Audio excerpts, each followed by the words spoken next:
الحمدللہ وکفا والصلاۃ والسلام علی عبادہ الذین اصطفیٰ خصوصاً علی افضلہم وخاتم النبیین محمد الامین وعلی آلہ واصحابہ اجمعین۔ اعوذ باللہ من الشیطان الرجیم، بسم اللہ الرحمن الرحیم۔ قال اللہ عز وجل فی کتابہ الکریم والعصر ان الانسان لفی خسر الا الذین آمنوا وعملوا الصالحات وتواصوا بالحق وتواصوا بالصبر۔ صدق اللہ العلی العظیم۔ رب اشرح لی صدری ویسر لی امری واحلل عقدۃ من لسانی یفقہوا قولی۔ اللہم ارنا الحق حقا وارزقنا اتباعہ وارنا الباطل باطلا وارزقنا اجتنابہ، آمین یا رب العالمین۔ عزیز دوستو، 30ویں سپارے کی 26ویں سورت سورہ العصر، اس کی میں نے جو ہے وہ ابھی تلاوت کی ہے۔ اس سورہ مبارکہ کے حوالے سے جو موضوع ہے جس پر انشاءاللہ ابھی ہم گفتگو کریں گے، یا وہ موضوع جس کے اوپر ہم گفتگو کریں گے انشاءاللہ، وہ ہے جہنم سے نجات کا راستہ، جہنم سے بچنے کا راستہ۔ اس لیے کہ اصل کامیابی جو ہے نا وہ یہی ہے کہ انسان جو ہے وہ جہنم سے بچ کر جنت میں داخل ہو۔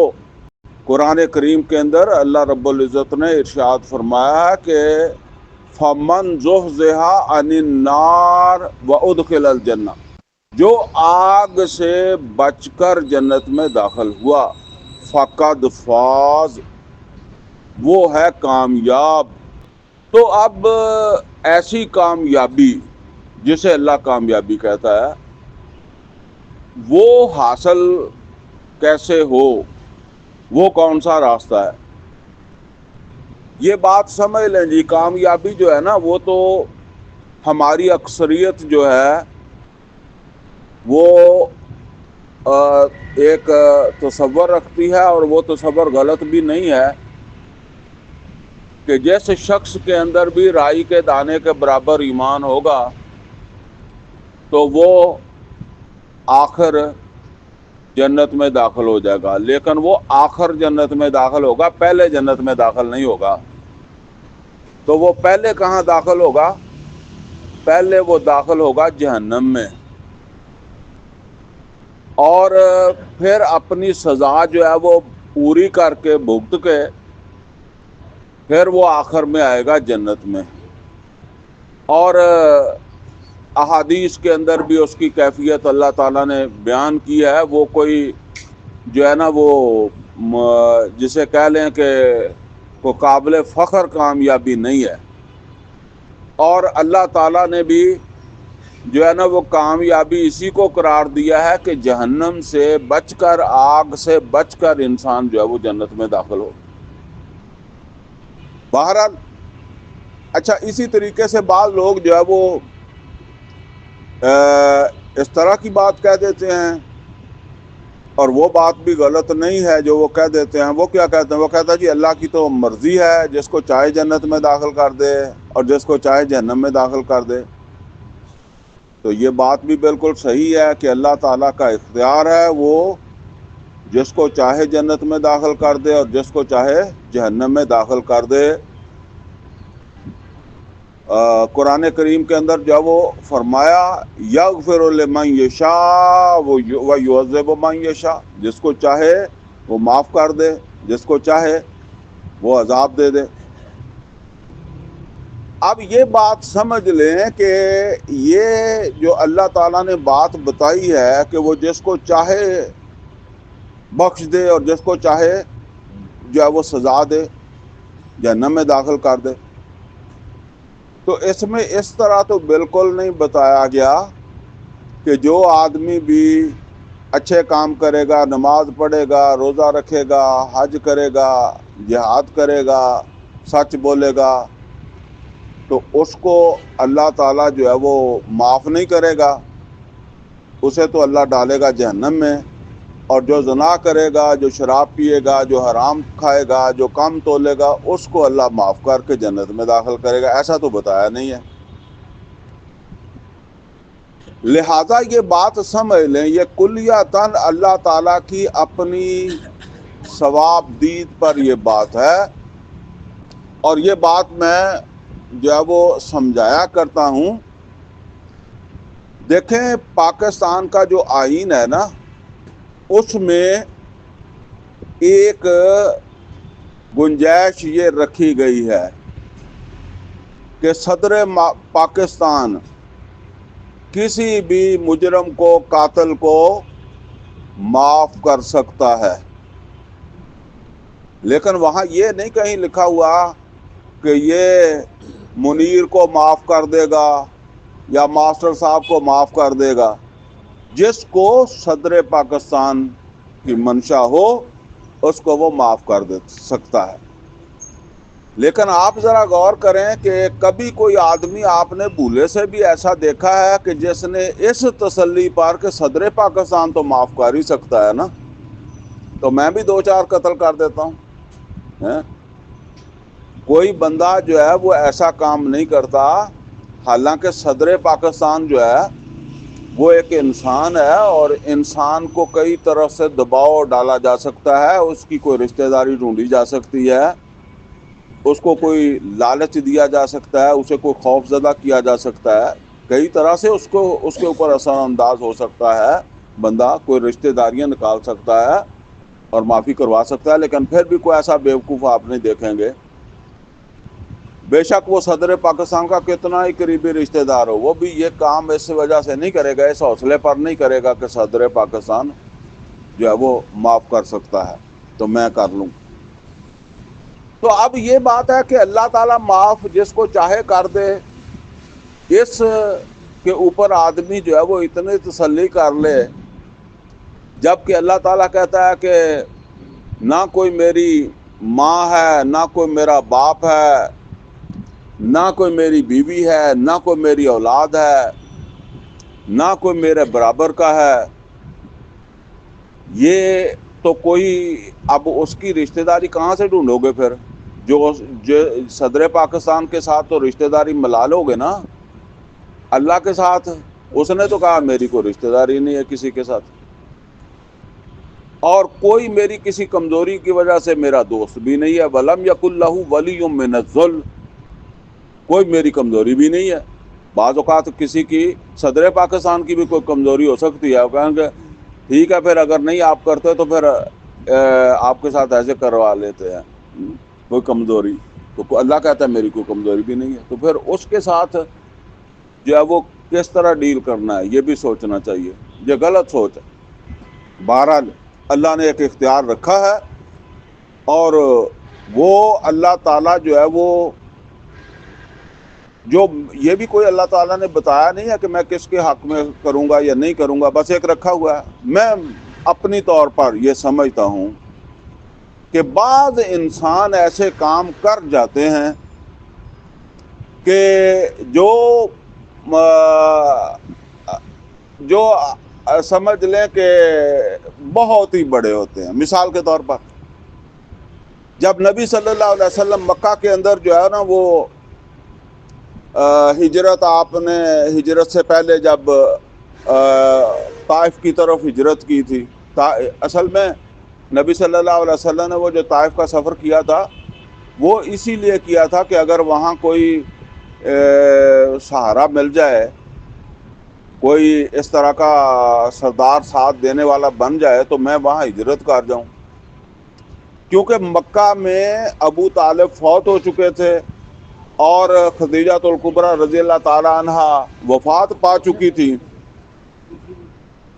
اور اب اس طرح کا کوئی سپورٹر نہیں تھا، اور اس قبیلے کا بھی سربراہ جو ہے وہ ابو لہب بن گیا تھا، اور ابو طالب کے بعد ابو لہب جو ہے وہ بنا سربراہ۔ تو ابو لہب جو تھا اس نے اعلان برات کر دیا محمد رسول اللہ صلی اللہ علیہ وسلم سے، تو اب آپ کو تو اپنے قبیلے کا بھی سردار جو ہے وہ سرپرستی نہیں کر رہا.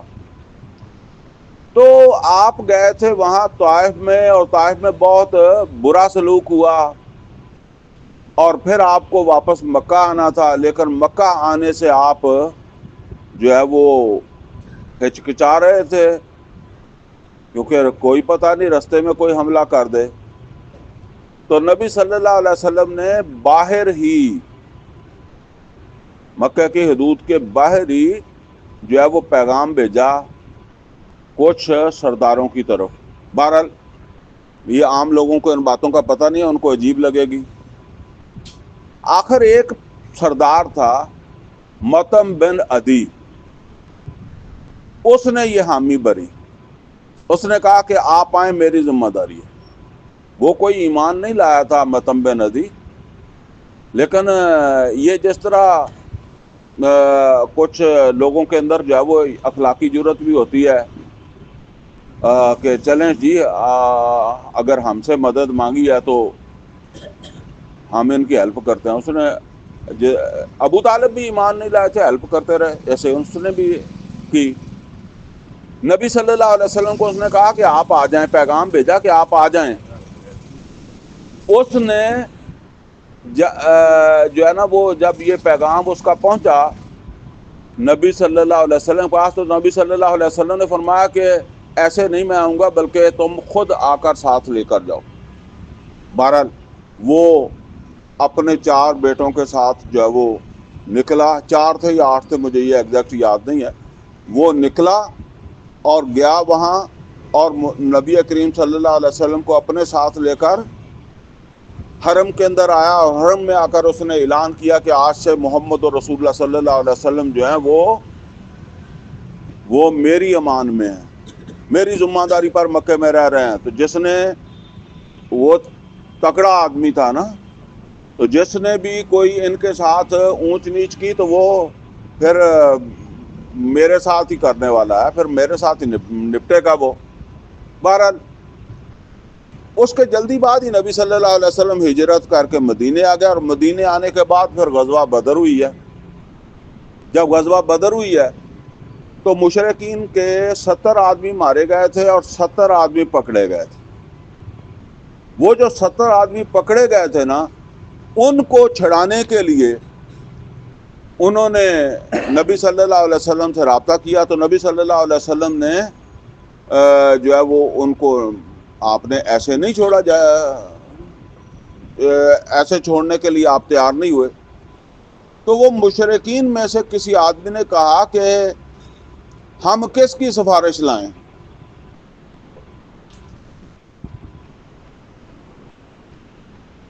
ہم کس کی سفارش لائیں؟ جس کی سفارش آپ مانیں.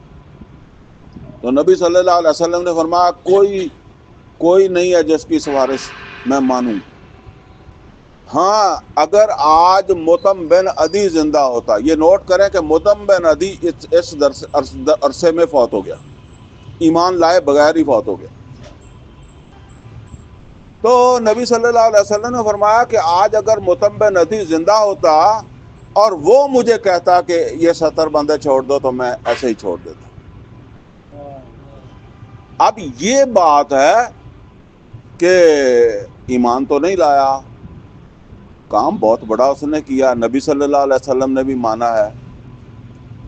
باقی نبی صلی اللہ علیہ وسلم نے بھی یہ نہیں کہا کہ مطعم بن عدی جنت میں چلا جائے گا، نہ اللہ نے کہا ہے، لیکن اللہ نے اپنے پاس ایک گنجائش رکھی ہے. اور میں یہ سمجھتا ہوں کہ کوئی بندہ ایسا کام کرنے والا ہے، اگر اس کو اللہ چھوڑے گا تو چھوڑ سکتا ہے، اس کے پاس اختیار ہے.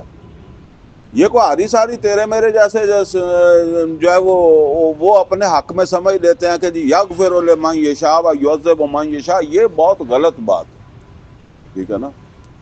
تو بہرحال جو ہے بات ہو رہی ہے اس کامیابی کی جو جہنم دیکھے بغیر انسان کو مل جائے. تو اس سورہ مبارکہ میں اس کامیابی کا رستہ جو ہے وہ بتایا گیا ہے. اچھا، اس سورہ مبارکہ کے بارے میں یہ سمجھ لیں کہ یہ سورہ مبارکہ اگرچہ بہت چھوٹی صورت ہے اور شروع کی صورتوں کے اندر ہی ہے، یعنی جو مکہ کے اندر جو ہے وہ آغاز میں جو وہی آغاز کے اندر وہی میں جو صورتیں آئی ہیں نا، انہی میں سے پھر یہ صورت بھی ہے. لیکن اس کا مضمون بڑا وسعت والا ہے. مضمون اس کا جو ہے وہ بڑا، آپ یوں سمجھ لیں، اگر آپ اس کو اسی طرح سمجھ لیں کہ باقی قرآن جو ہے اس کو آپ ایک درخت سے تشبیہ دیں اور اس صورت کو بیج سے تشبیہ دیں، تو جیسے آپ کو پتہ ہے کہ ایک بیج جو ہوتا ہے نا، اسی میں سے سارا درخت جو ہے وہ نکلتا ہے. پوٹینشیلی درخت بیج میں ہی موجود ہوتا ہے. تو یہاں وہ پورا قرآن کی جو رہنمائی ہے نا، وہ ایک خلاصے کی شکل کے اندر مختصر الفاظ میں اس سورہ مبارکہ کے اندر جو ہے وہ بیان کر دی گئی ہے. کیونکہ دیکھیں، انسان کا اصل مسئلہ تو قیامت کے دن جو ہے وہ جہنم سے بچنے کا ہے نا، تو وہ رہنمائی اس کے اندر جو ہے وہ دے دی گئی ہے. امام شافعی رحمۃ اللہ علیہ کے دو اقوال ہیں، دو قول ہیں اس سورہ مبارکہ کے بارے میں. ایک میں وہ کہتے ہیں کہ لو لم ينزل من القرآن سواہا لکفت الناس، اگر قرآن میں اللہ تعالیٰ اس ایک سورت کے سوا کچھ بھی اور نازل نہ کرتا، لکفت الناس، لوگوں کو جہنم سے بچنے کے لیے تو یہ بھی کافی تھی. اور اسی طریقے سے ان کا ایک قول ہے، لو تدبر الناس هذه سورۃ لوسعتهم، اگر لوگ اس ایک صورت کے اوپر تدبر کر لیں، تدبر کہتا ہے غور و فکر کر لیں، اس ایک صورت یعنی سورہ اثر کے اوپر غور و فکر کر لیں، لو تدبر الناس هذه سورۃ لوسعتهم، یہ بھی ان کے لیے جو وہ کافی ہو جائے. اب اسی طرح سمجھ لیں کہ صحابہ کرام رضوان اللہ تعالی علیہم اجمعین اس سورہ مبارکہ کا کیا مقام سمجھتے تھے. یہ ایک صحابہ کرام رضوان اللہ تعالی علیہم اجمعین کا ایک اثر ہے، جسے ابی مزینہ دارمی رضی اللہ تعالیٰ عنہ جو ہیں انہوں نے بیان کیا ہے.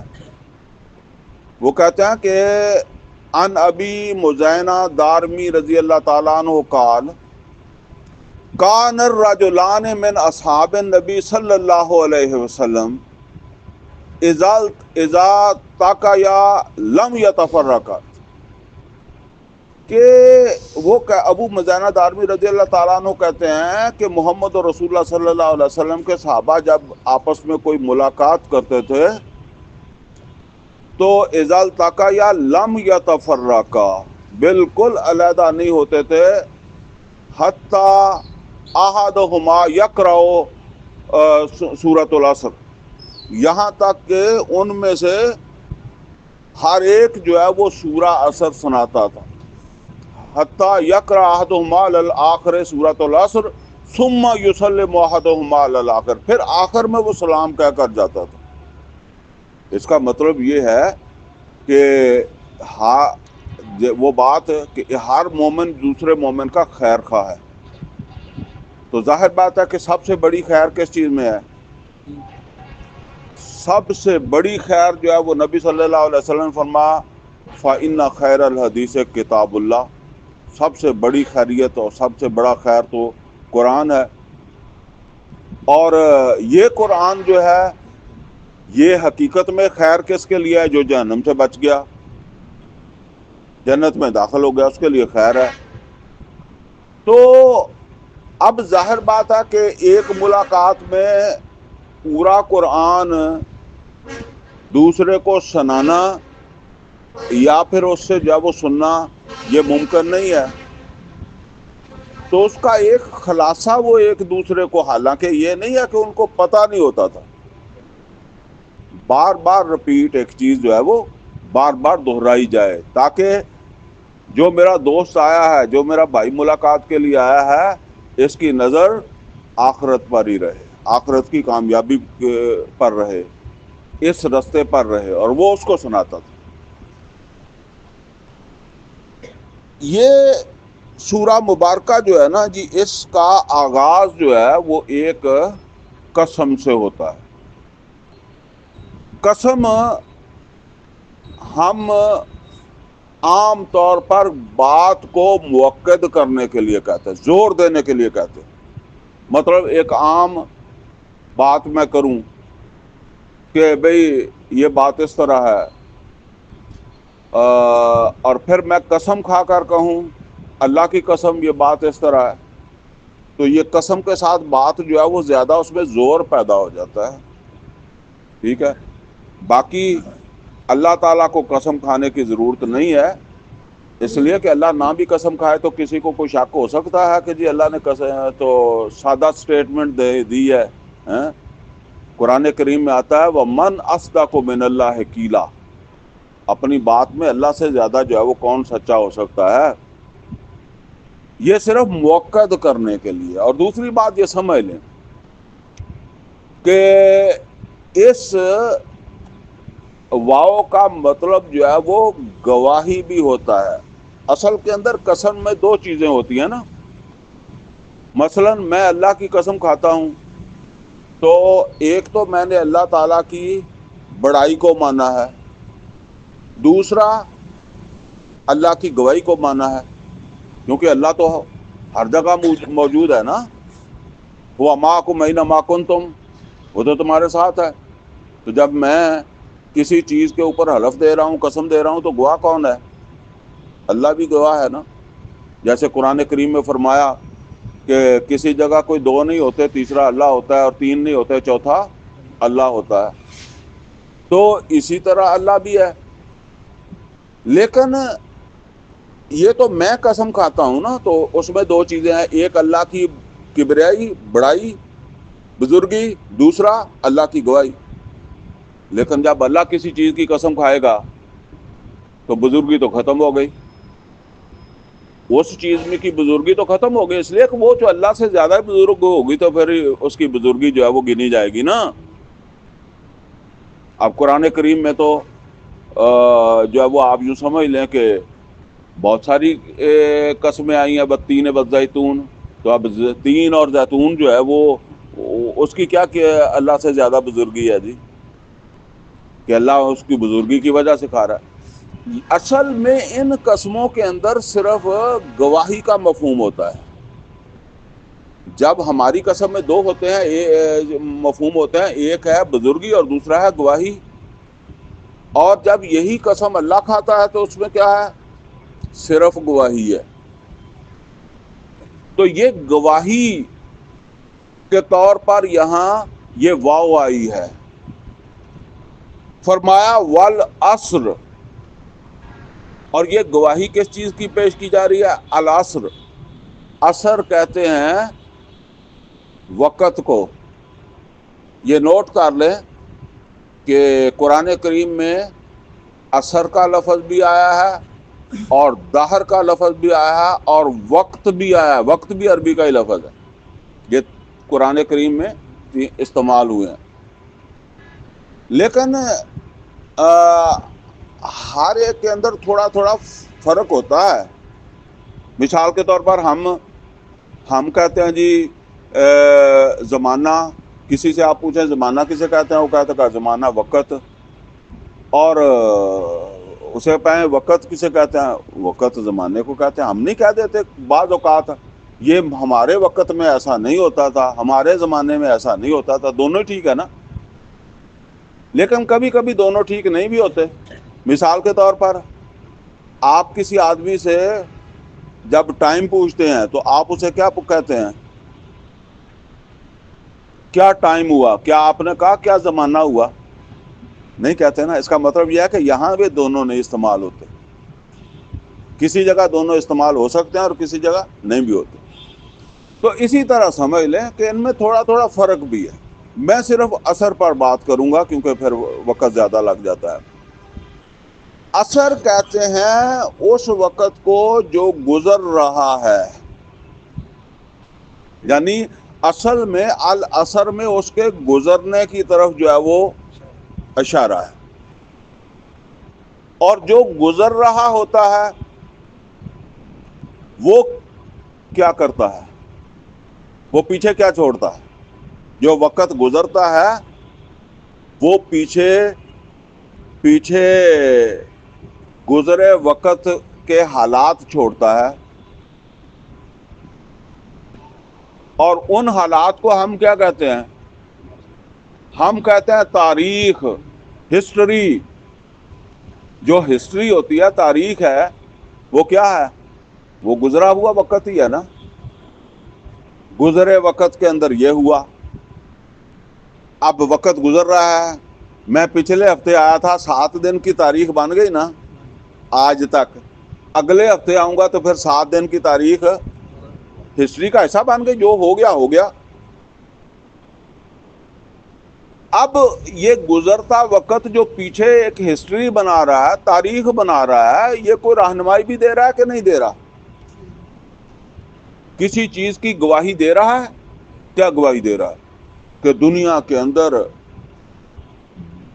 کتنے ہی انسان آئے ہیں میرے جیسے، اور ان میں کئی بڑے بڑے نیک بھی تھے اور کئی بڑے بد بھی تھے، کئی بڑے شریف تھے، کئی بڑے بدماش تھے۔ کوئی فرعون آیا اور کوئی ذوالقرنین آیا، ٹھیک ہے۔ لیکن یہ تاریخ کیا بتاتی ہے؟ کہ کوئی بھی نہیں رہا، کوئی بھی نہیں رہا، سب ختم ہو گئے۔ اور مطلب یہ ہے کہ ایک وقت تک ہر ایک نے جو ہے وہ اپنا وجود جو تھا، اپنے ہونے کا اظہار کیا اور پھر ختم ہو گئے۔ تو اس کا کیا مطلب یہ ہے؟ اس کا مطلب یہ ہے کہ میں بھی ایک دن تاریخ کا حصہ بن جاؤں گا۔ میں اکیلا نہیں بن جاؤں گا، یہ سب لوگ جو ہے وہ بن جائیں گے۔ والعصر، زمانے کی گواہی ہے۔ کیا گواہی ہے؟ ان الانسان لفی خسر، کہ انسان خسارے کی طرف جا رہا ہے۔ اس دنیا کے اندر سب سے دنیاوی اعتبار سے سب سے بڑا خسارہ انسان کس کو سمجھتا ہے؟ موت کو سمجھتا ہے، ٹھیک ہے۔ عمومی طور پر انسان جینے کی کوشش کرتا ہے، زندہ رہنے کی کوشش کرتا ہے، اور موت کا لفظ جو ہے نا وہ اچھا نہیں لگتا۔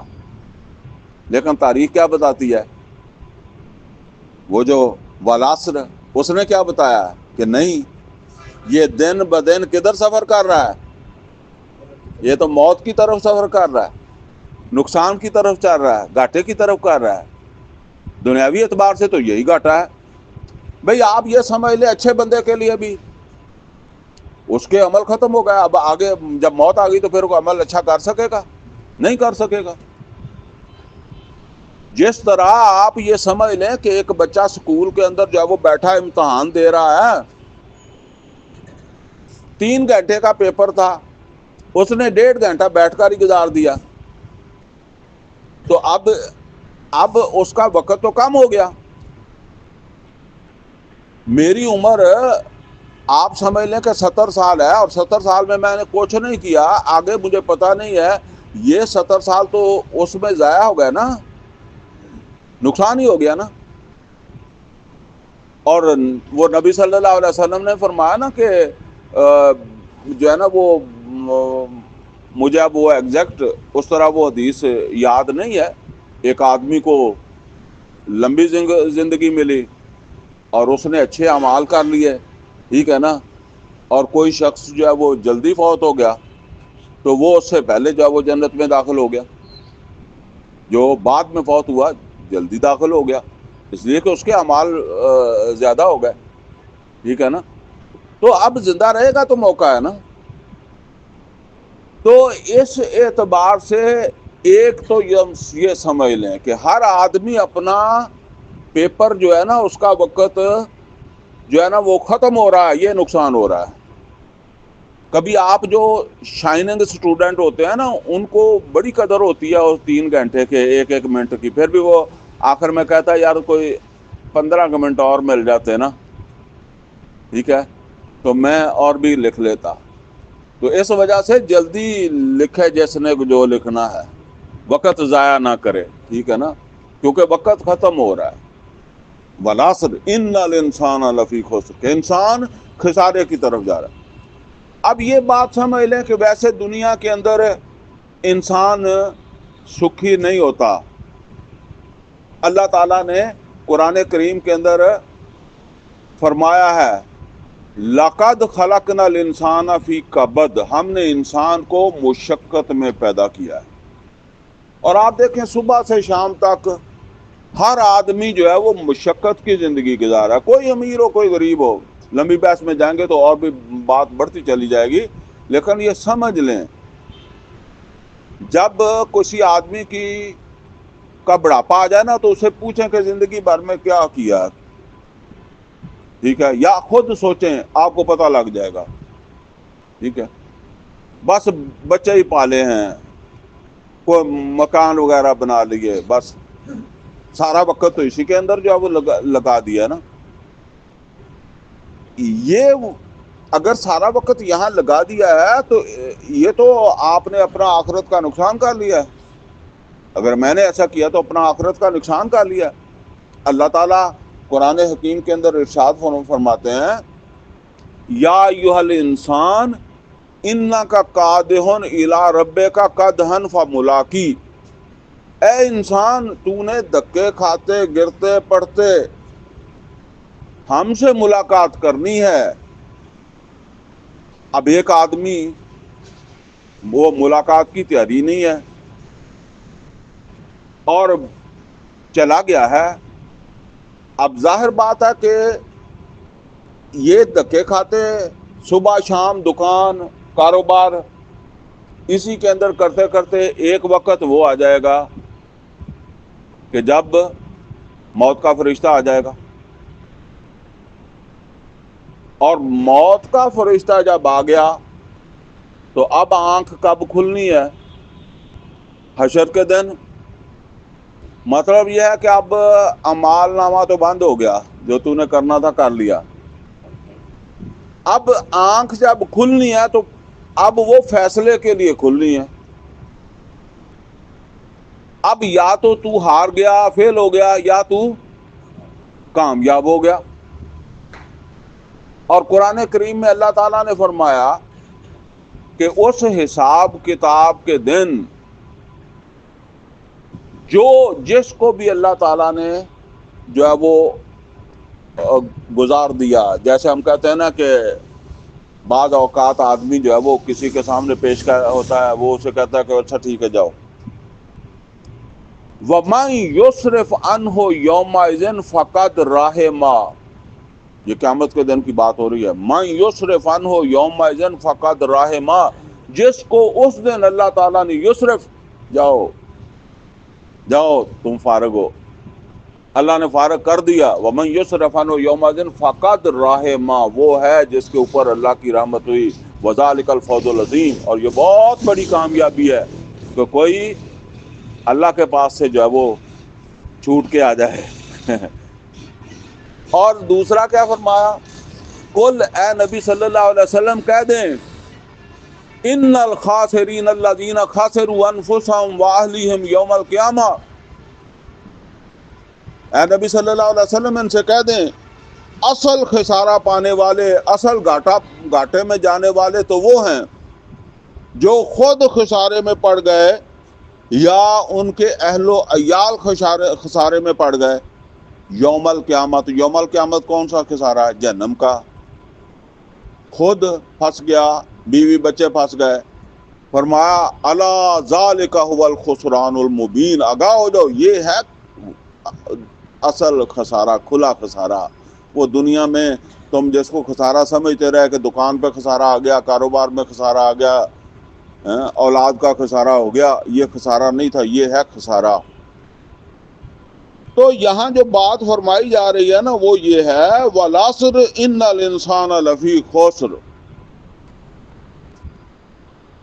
زمانے کی گواہی ہے، یہ گزری تاریخ، گزرا وقت گواہی دے رہا ہے۔ کیا گواہی دے رہا ہے؟ کہ انسان جو ہے وہ خسارے میں ہے، اس کا وقت گزر رہا ہے. ان الانسان لفی خسر، وہ حساب کتاب کی طرف جا رہا ہے. اب اس وقت یہاں تو بات ایسا انداز سے کہا دی تمام لوگ خسارے میں ہیں. اب آگے اس میں سے استثناء بتایا جا رہا ہے کہ کون کون سے مستثنیٰ ہیں خسارے سے. یہ نوٹ کر لیں. اگر تو اس میں آتا ہوں تو ٹھیک ہے، آپ آتے ہیں تو ٹھیک ہے، ادروائز اللہ نے تو قسم کھا کے کہہ دیا ہے کہ پھر ہے خسارہ. اس وجہ سے اس کی بڑی اہمیت ہے. پہلی بات کیا فرمائی؟ استثناء کے حاصل ہے چار باتوں پر، چار کاموں پر. اگر کسی کے پاس یہ چار چیزیں ہیں اسے استثناء حاصل ہے. اس میں پہلے کیا ہے؟ فرمایا الا الذین آمنوا، سوائے ان لوگوں کے کہ جو ایمان لائے. ایمان اصل کے اندر کیا چیز ہے؟ معرفت رب. ایمان مجمل وہ کیا ہے؟ اللہ کی ذات اور اللہ کی صفات، اس کی پہچان. آمنت باللہ کما ہوا باسمائہ و صفاتہ وقبلت جمیع احکام اقرار باللسان و تصدیق بالقلب. اللہ کی ذات، اللہ تعالیٰ کی صفات، اور پھر اس کے ساتھ جو ہے وہ مزید کیا چیز ہے؟ ایمان مفصل.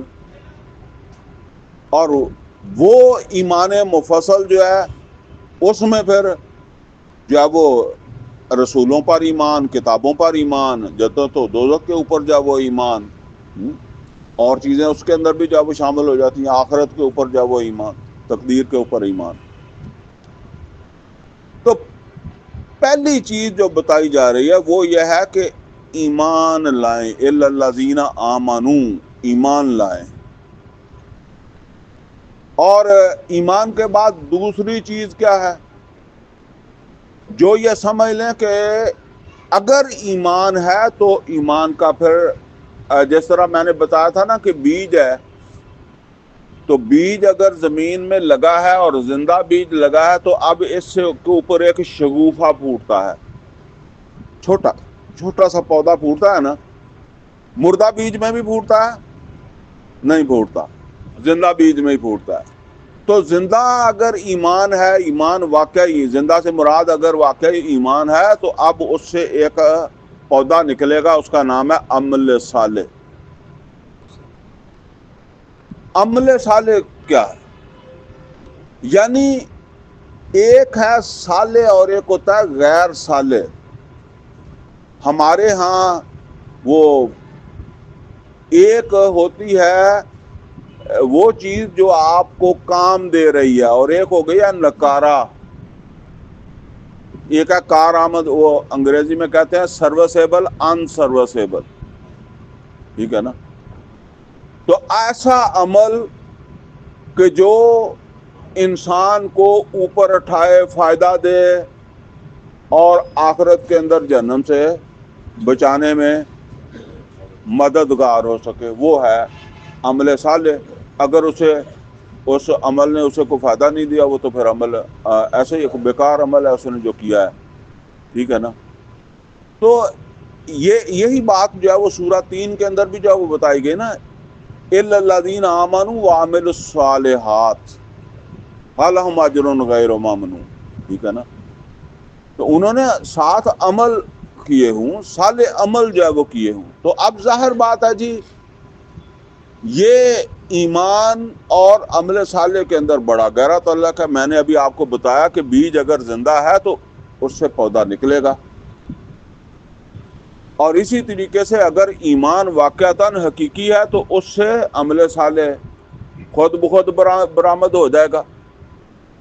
نبی کریم صلی اللہ علیہ وسلم نے یہ بات فرمائی ہے کہ لا یزن الزانی حین یزنی وہو مومن. کوئی زانی جو ہے وہ حالت ایمان کے اندر زنا نہیں کرتا. ولا یشرب الخمر حین یشرب وہو مومن، اور کوئی شرابی حالت ایمان کے ساتھ تو شراب نہیں پیتا.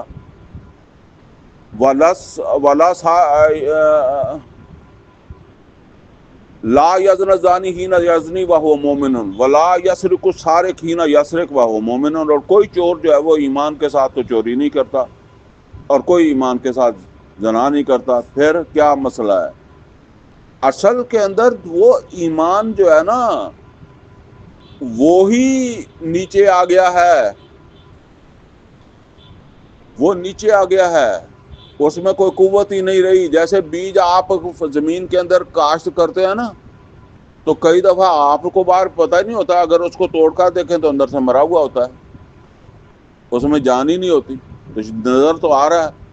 تو یہ صرف زبان سے تو کہہ رہا ہے کہ اشہد اللہ الہ الا اللہ و اشہد ان محمدن عبدہ و رسولہ، لیکن یہ اس سے عمل نہیں کرواتا، ٹھیک ہے نا۔ تو اگر واقعی وہ ایمان ہے تو اب اس کا نتیجہ کیا نکلے گا؟ عمل صالح۔ اور یہاں یہ بات سمجھ لیں کہ یہ عمل صالح اس کی بنیاد کیا ہے؟ اللہ اور اس کے رسول صلی اللہ علیہ وسلم کی تعلیمات، اللہ کی طرف سے یہ قرآن ہے اور محمد اور رسول اللہ صلی اللہ علیہ وسلم کی تعلیمات ہیں۔ لہذا عمل صالح جو ہے وہ تو قرآن کی بنیاد پر ہوگا اور رسول اللہ صلی اللہ علیہ وسلم کی تعلیمات کی بنیاد کے اوپر ہوگا۔ لہذا اس قرآن کو بھی سیکھنا ضروری ہو گیا نا۔ اگر قرآن نہیں سیکھیں گے تو پھر یہ بات نوٹ کر لیں کہ نبی صلی اللہ علیہ وسلم نے فرمایا ہے کہ سب سے بڑا خیر کا خزانہ کون سا ہے؟ اللہ کی کتاب قرآن۔ اور اللہ نے قرآن میں کئی جگہ کہا ہے کہ میں نے یہ سمجھ کر پڑھنے کے لیے نازل کیا ہے۔ ایک جگہ قرآن حکیم کے اندر فرمایا سورہ صاد میں، کتاب انزلناہ الیک مبارک لیدبروا آیاتہ ولیتذکر اولو الالباب۔ اے محمد صلی اللہ علیہ وسلم، یہ کتاب قرآن حکیم ہم نے آپ کے اوپر اس لیے نازل کیا ہے کہ لوگ اس کے اندر تدبر کریں، غور و فکر کریں، ولیتذکر اولو الالباب، اور پھر اہل عقل جو ہے وہ نصیحت حاصل کریں۔ اسی طرح سورہ نساء میں بھی، سورہ محمد میں بھی آیا، افلا یتدبرون القرآن، کیا یہ قرآن کے اوپر تدبر نہیں کرتے؟ تو یہ سمجھ لیں جی کہ عمل صالح جو ہے اس کی بنیاد اللہ کی کتاب اور رسول اللہ صلی اللہ علیہ وسلم کی تعلیمات ہیں۔ پھر اس کو سیکھنا، خیرکم من تعلم القرآن وعلمہ، تم میں سے بہترین وہ ہیں جو قرآن کو سیکھیں اور سکھائیں۔ اچھا جی، اب دو چیزیں ہو گئی ہیں، ایمان اور عمل صالح۔ اب اس کے بعد تیسری چیز کیا ہے؟ وَتَوَاصَوْا بِالْحَقِّ۔ یہ تواصی بالحق کیا ہے؟ حق کی وصیت جو ہے نا، وہ ہمارا کچھ تھوڑا سا تصور مختلف ہے، اور جو بات یہاں کی جا رہی ہے نا اس کو ذرا سمجھ لیں وہ کیا ہے۔ قرآن کریم میں اللہ تعالیٰ نے وراثت کی تقسیم جو ہے اس کو بیان کر کے کیا فرمایا؟ اس کو بیان کرتے وقت کیا فرمایا؟ یوصیکم اللہ فی اولادکم، یوصیکم اللہ فی اولادکم للذکر مثل حظ الانثیین۔ اللہ تم کو وصیت کرتا ہے، یوصیکم اللہ فی اولادکم للذکر مثل حظ الانثیین۔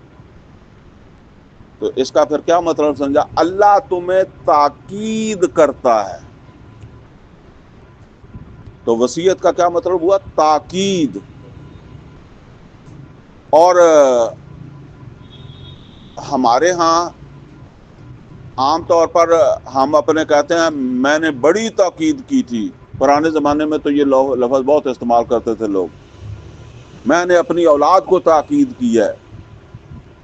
تو یہ ایک ہوتا ہے عام آپ نے کہنا ہے، ایک ہے تاکیدن کہنا ہے، مطلب پورا زور لگا کر آپ کی خواہش یہ ہے کہ یہ کام اس طرح ہو جائے۔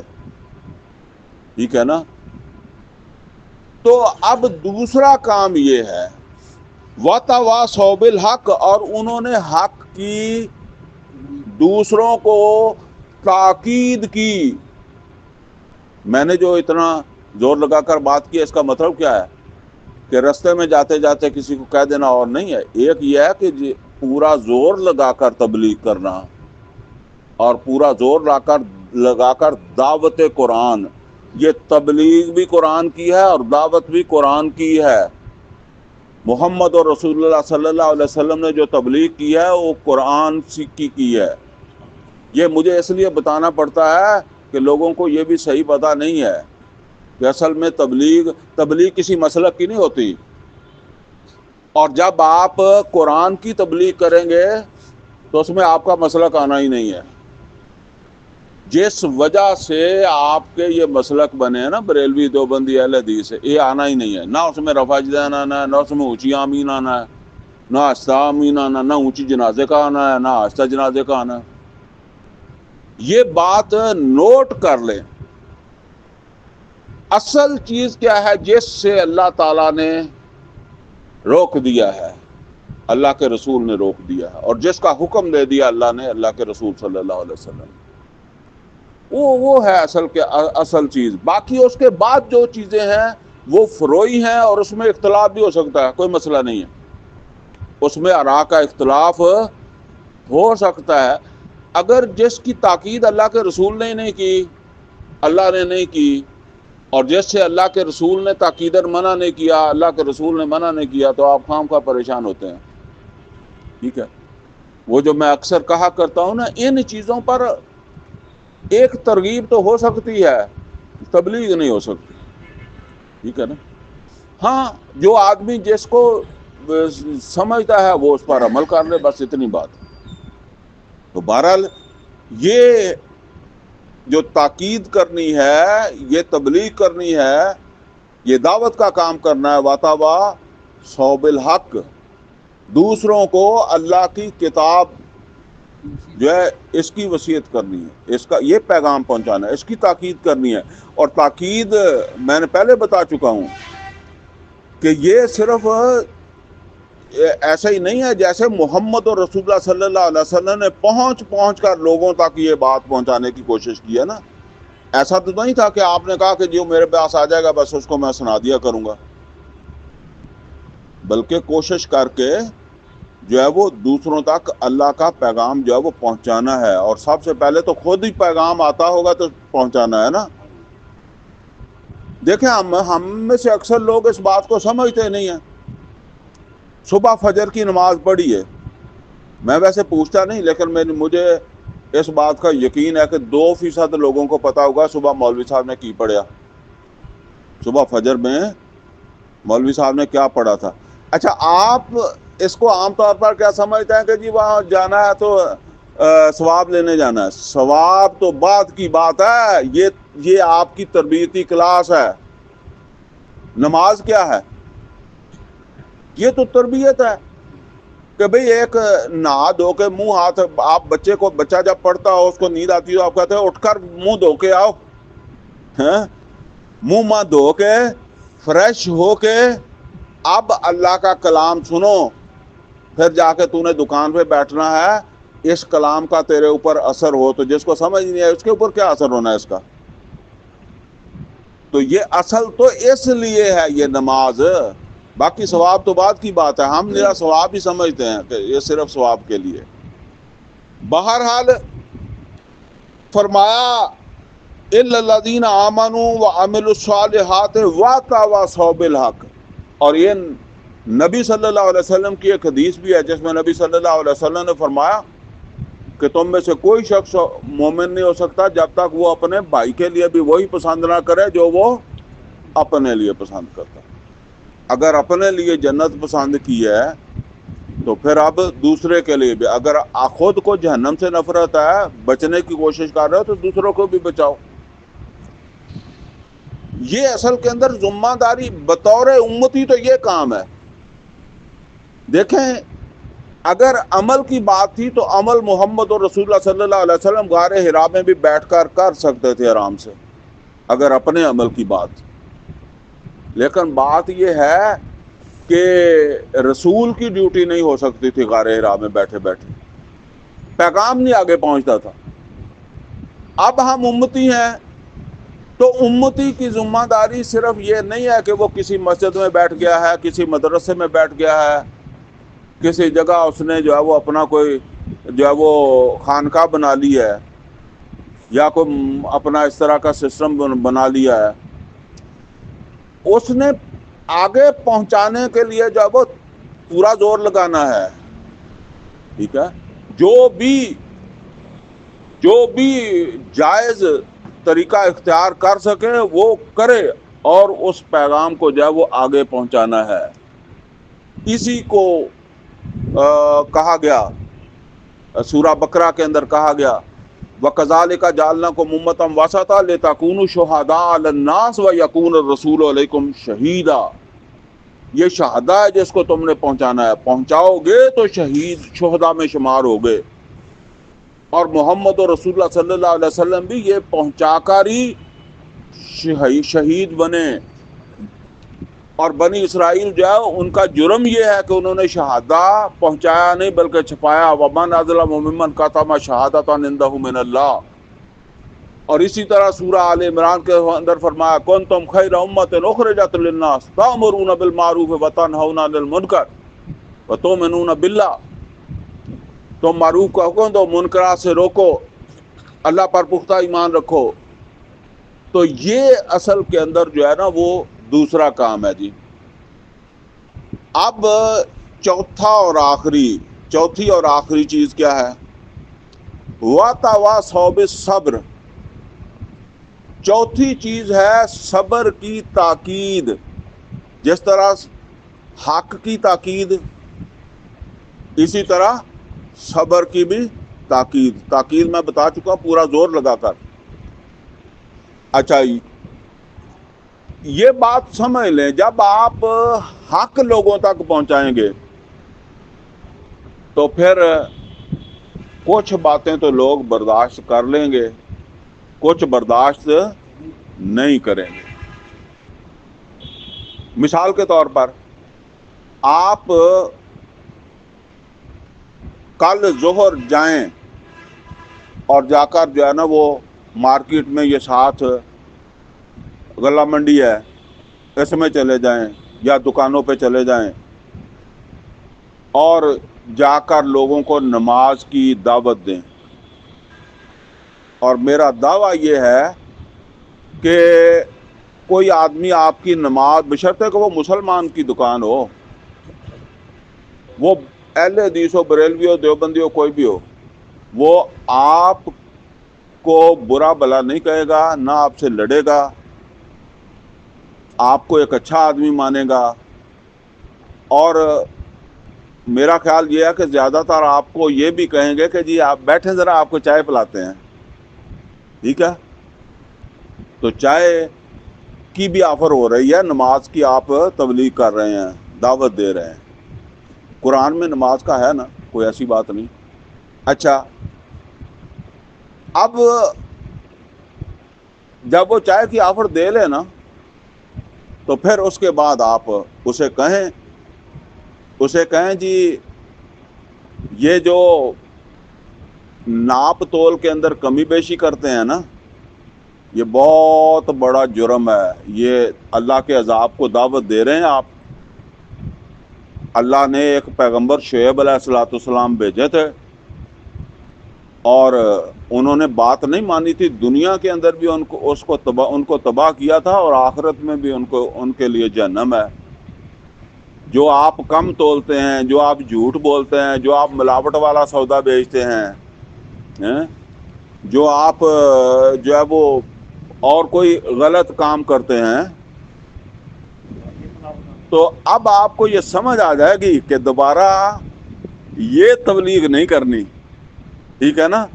اب وہ آپ کو چائے نہیں پوچھے گا, اور اگر تو آپ نے وہ جیسے اللہ کہتا ہے پوری تاکید کے ساتھ اس کو کہا ہے نا, جس طرح. اچھا, یہ لوگوں کو سمجھ نہیں آتی کہ پیغمبروں کو کیوں قتل کر دیتے, اس لیے کہ پیغمبر تاکید کے ساتھ کہتے تھے ہم تو کہتے ہی نہیں ہیں نا، وہ تاکید کے ساتھ کہتے تھے، تو جب تاکید کے ساتھ آپ کہیں گے تو پھر آپ انشاءاللہ دوبارہ یہ تبلیغ بھی نہیں کریں گے، اور کم از کم اس دکاندار کے پاس تو آپ نہیں جائیں گے اور دیکھ کر گلی بدل دیا کریں گے کہ نہیں، ٹھیک ہے نا۔ یہ کرے گا تو پتہ لگے گا، اور ایسے نہیں لگے گا۔ لوط علیہ الصلوۃ والسلام والی تبلیغ کریں گے تو پھر آپ کو پتہ لگے گا۔ آپ کسی سینمے میں جا کر کھڑے ہو جائیں گے، کسی چکلے کو بند کرنے کی کوشش کریں گے، کوئی اور بے حیائی کا کام بند کرنے کی کوشش کریں گے، تو پھر آپ کو پتہ لگے گا کہ بھئی یہ تو تبلیغ بڑی مہنگی ہے۔ تو بہرحال اگر تو آپ نے صرف یہی کرنی ہے جو لوگوں کو وارے کھاتی ہے تو پھر تو اور بات ہے، لیکن اگر آپ نے تبلیغ کرنی ہے صحیح معنوں میں تو پھر تو لازماً پتھر آئے گا، گالی آئے گی، اور جتنا آپ کی تبلیغ جو ہے نا اس میں تاکید ہوگی، اتنے آپ کو آگے سے ریئیکشن آنا ہے، اور عین ممکن ہے کہ آپ کو قتل کر دیا جائے۔ یہ قرآن حکیم میں سورہ آل عمران کے اندر یہ بات اللہ تعالیٰ نے فرمائی ہے، وَيَقْتُلُونَ النَّبِيِّينَ بِغَيْرِ الْحَقِّ، انہوں نے نبیوں کو ناحق قتل کیا۔ وَيَقْتُلُونَ الَّذِينَ يَأْمُرُونَ بِالْقِسْطِ مِنَ النَّاسِ، اور لوگوں میں سے نبیوں کو بھی قتل کیا، اور عام لوگوں میں سے بھی جنہوں نے وَيَقْتُلُونَ الَّذِينَ يَأْمُرُونَ بِالْقِسْطِ مِنَ النَّاسِ، عام لوگوں میں سے بھی جنہوں نے قسط اور انصاف کی بات کہی ان کو قتل کیا۔ جو کم تولتا ہے، جو رشوت لیتا ہے، جو ظلم کرتا ہے، جو کسی کے پلاٹ کے اوپر قبضہ کیے بیٹھا ہوا ہے، تو اس کو جب آپ تبلیغ کریں گے، وہ تو آپ مزدور کو بھی تبلیغ کریں گے نا کہ ایمانداری کے ساتھ مزدوری کر اور پھر ہی روزی حلال ہونی ہے، وہ بھی گلے پڑ جائے گا، ٹھیک ہے نا۔ ہاں، وہ تو لوگ صرف یہ سمجھتے ہیں کہ جی مل مالک کی روزی، فیکٹری والے کی روزی حرام ہوتی ہے، مزدور کی بھی حرام ہو جاتی ہے۔ وہ میرے والد صاحب تھے، اللہ مغفرت فرمائے، تو میں نے ان کو بتایا، میں نے کہا جی کوئی بات ایسی چل رہی، میں نے کہا کہ اللہ کے رسول صلی اللہ علیہ وسلم نے فرمایا کہ مزدور کو اس کی مزدوری پسینہ خشک ہونے سے پہلے، تو میرے والد صاحب کہتے ہیں کہ آج کل کا مزدور پسینہ آنے ہی نہیں دیتا، وہ پسینہ آنے نہیں دیتا اور پسینے آنے والی مزدوری مانگتا ہے۔ تو میرا مل مالک ہی نہیں ہوتا، کسان بھی حرام کھا جاتا ہے، ریڈی والا بھی کھا جاتا ہے، بڑی دکان والا بھی کھا جاتا ہے۔ پاکستان کے اندر تقریباً جو ہے 99% لوگوں کی روزی حلال نہیں ہے۔ خود اپنا آپ جو ہے وہ کیا اسے کہتے ہیں کہ اپنا اندر آپ جھانکیں، پھر آپ کو پتا چلے گا۔ اور یہ تبلیغ جب آپ کریں گے تو وہ بے شک آپ جو ہے نا وہ کسی مسلک والوں کو کریں، ٹھیک ہے نا، وہ آپ کی بات سننے کے لیے تیار نہیں ہوں گے، بلکہ آپ کو آگے سے ریئیکشن ملے گا۔ اب ریئیکشن جو ملے گا اس کا نتیجہ کیا ہے کہ یا آپ بد دل ہو جائیں گے کہ بھئی کوئی فائدہ نہیں اس تبلیغ کا، آگے سے بےزتی ہوتی ہے، توہین ہوتی ہے، لوگ تو میری ماں بہن تک پہنچ جاتے ہیں، ٹھیک ہے نا، لہذا میں رہنے ہی دوں اس تبلیغ کو۔ اور جبکہ اللہ کہتا ہے کہ جب تمہارے ساتھ اس طرح کا برتاؤ ہو تو دوسرا جو تمہارا مومن بھائی ہے نا اس کو چاہیے کہ وہ تمہارے ساتھ کھڑا ہو، اور اگر وہ تمہارے ساتھ کھڑا نہیں ہو سکتا، وجہ ہو سکتی ہے نا کہ نہیں کھڑا ہو سکتا، حالات نہیں ہے، تو کم از کم وہ تمہیں تسلی تو دے نا، تمہیں حوصلہ دے کہ کوئی بات نہیں، اللہ مدد دے گا، تو نے حق بات کی ہے، اور تاکہ وہ کھڑا رہے۔ ورنہ تو پھر ایسا ہی ہوتا ہے کہ آدمی جب دیکھتا ہے ایک آدمی بات کرتا ہے اور پیچھے کوئی سپورٹر ہوتا ہی نہیں ہے، کوئی اسے اچھا کہنے والا ہی نہیں ہے، تو اگلے دفعہ وہ بھی نہیں جب وہ کہتا۔ اب دیکھیں مکہ کے اندر نبی کریم صلی اللہ علیہ وسلم ہیلپ نہیں کر سکتے تھے، ایمان والوں کی پوزیشن نہیں تھی، لیکن سزا بھگت رہے ہیں بلال رضی اللہ تعالیٰ عنہ بھی، اور خاندان یاسر رضی اللہ تعالیٰ عنہ بھی۔ تو نبی صلی اللہ علیہ وسلم جب گزرتے تھے نا،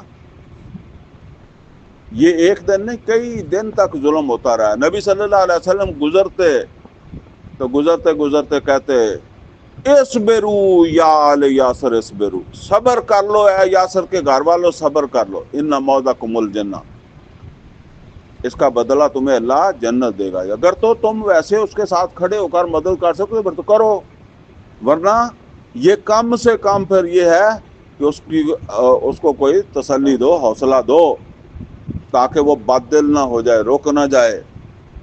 تو یہ ہے جی چوتھا، اور اس میں بھی اللہ تعالیٰ نے یہ فرمایا کہ پورے زور لگا کر تاکید کر کے اس کے پاؤں مضبوط کرنے کی کوشش کرنی ہے اپنے اس بھائی کی، جس نے وہ جو ہے نا وہ یہ بھگتا ہے حق کی وصیت کے جو ہے وہ نتیجے کے اندر۔ یہ چار کام جو ہیں جی، اس کے بغیر اللہ نے قسم کھا کے کہہ دیا ہے کہ نہیں بچتا۔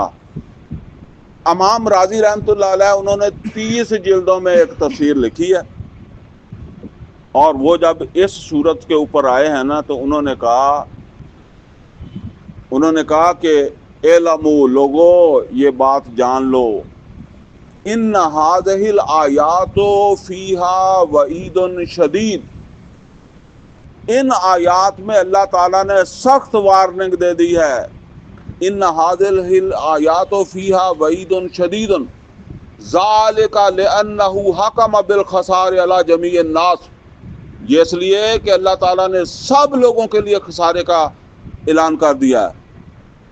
الا من آتا هذه الاشیاء الاربع، سوائے ان لوگوں کے جنہوں نے یہ چار کام کیے ہیں، الایمان والعمل الصالح وتواصوا بالحق وتواصوا بالصبر، اور وہ صرف وہ لوگ ہیں تو جو ایمان لائیں، عمل صالح کریں، اور پھر پورا زور لگا کر جو ہے وہ اس بات کو، پیغام کو، یا اس کی دعوت و تبلیغ، یہ اصل کے اندر جہاد ہی ہے، ٹھیک ہے نا۔ یہ تبلیغ جو ہے، قرآن کی تبلیغ، یہ سورہ فرقان میں آیا وَجَاهِدْهُمْ بِهِ جِهَادًا كَبِيرًا، یہ بہت بڑا جہاد ہے۔ تو بہرحال یہی آگے بڑھے گا تو پھر وہ تلوار والا جہاد بھی بن جائے گا، لیکن یہیں سے شروع ہوگا نا۔ تو پھر اس کے اندر یہ ہے کہ اگر میں جو ہے وہ کوئی اس طرح کے حالات سے دو چار ہو جاؤں حق کی وصیت کرتے ہوئے، تو جو بھی کسی کے اندر ایمان ہے وہ میرے ساتھ کھڑا ہو، اور میرا، اور جیسے کہتے ہیں کہ کندھا تھپ تھپائے، ہم کہتے ہیں نا کہ وہ پیچھے فلانے دا ہاتھ ہے، وہ ہاتھ رکھے، اور اگر میں دیکھوں کہ کوئی دوسرا آدمی جو ہے اس کو اس طرح کا حالات پیش آ رہے ہیں تو میں اس کے پیچھے ہاتھ رکھوں، اس کا پیچھا کندھا تھپ تھپاؤں۔ اس چار کے علاوہ امام راضی کہتے ہیں کہ کوئی بچت نہیں ہے۔ لیکن پھر سمجھ لیں بچت کس بچت کی بات ہے، کہ جہنم دیکھے بغیر سیدھا جنت کے اندر جانے کے لیے یہ چار کام اللہ تعالیٰ نے قسم کھا کے جب وہ پورے زور کے ساتھ جب وہ سمجھا دیے۔ اللہ سے دعا ہے کہ اللہ ہمیں واقعتاً ایسے عمل کرنے کی توفیق عطا فرمائے کہ ہم آخرت کے اندر جہنم سے بچ کر جنت کے اندر چلے جائیں۔ اقول قولی ھذا واستغفرہ لی ولکم ولسائر المسلمین والمسلمات